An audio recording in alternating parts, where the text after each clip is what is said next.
जैकबाबाद खां ख़बर शामिल कयूं पिया। Bureau chief Waseem Iqbal ji report मुताबिक़ ज़िला जैकबाबाद जे मनीष कुमार जूं मीडिया अॻियां दाहूं।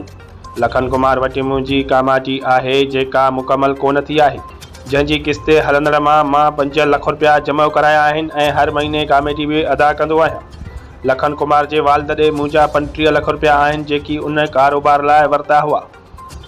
उन मां मूंखे 1 रुपयो बि मुनाफ़ो कोन ॾिनो आहे। लखन कुमार मुंहिंजो वॉइस सोशल मीडिया ते हलाए रहियो आहे जेका बेबुनियाद आहे। Jacobabad SSP Jacobabad DIG लारकाणो IG Sindh ऐं हसास इदारा नोटिस वठी मूंसां इंसाफ़ उन्हनि जे वाले साहब जे अकाउंट में पैसा ट्रांसफ़र कया दर्शन लाल जे अकाउंट में। सर हे मुंहिंजा अकाउंट नंबर मां वाज़े करे ॾेखारियां थो। हे account number Faisal bank Meezan bank में अकाउंट में मां हुननि जे पैसा मोकिलिया आहिनि।